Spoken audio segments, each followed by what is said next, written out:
नमस्कार दोस्तों, जय भोलेनाथ। मैं राइटर रोहित शर्मा का फिर से मैं गाना लेकर आ चुका हूं जो पवन सिंह के गाने पर है। आप लोग तो सुने ही होंगे जो गाना आया है, ले लो पुदीना ले लो पुदीना।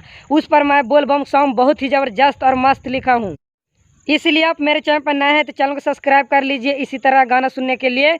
और एक बात बता दूं कि आप लोग कमेंट नहीं करते हैं, इसलिए मैं शुरू में ही बोल रहा हूं। आप लोग कमेंट करना भूल जाते हैं, इसलिए कमेंट जरूर कीजिएगा। चलिए मैं आप लोग गाना सुनाता हूं जो गाना लाया हूं, सुनिएगा। और चैनल पर नए हैं तो चैनल को सब्सक्राइब जरूर कर लीजिए, ठीक है। चलिए मैं सुनाता हूँ। देखिए दोस्तों, यही वह गाना है, बहुत ही मस्त और लाजवाब गाना है, बहुत ही अच्छा लगेगा आपको सुनने में। तो चलिए मैं इसे धुन में सुनाता हूँ, सुनिएगा ध्यान से।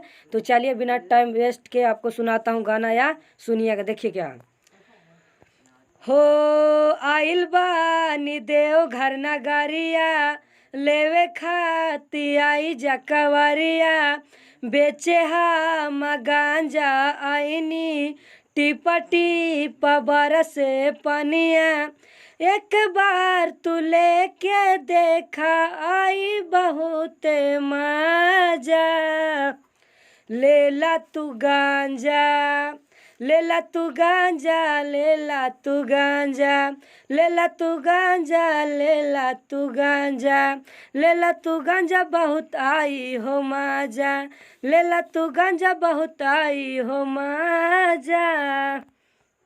आज भांगिया ना बिकी कारे, रुका ना भैया, ट्राई करा तानी।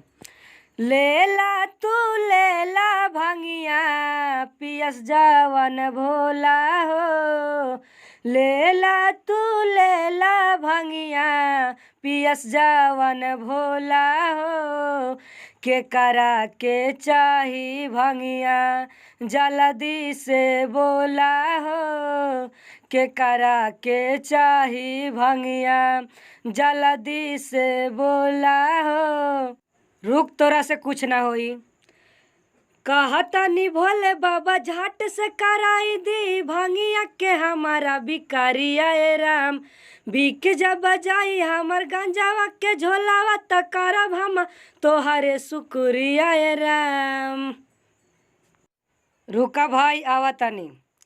कैसे तू बेचता रा गांजा हो, पिए में आई नु मजा हो, कैसे तू बेचता रा गांजा हो, पिए में आई नु मजा हो, जब पियला पहोस नहीं रहे समैया, दे दा तू भैया कैसे रुपैया, दे दा तू भैया कैसे रुपैया, दे दा तू भैया।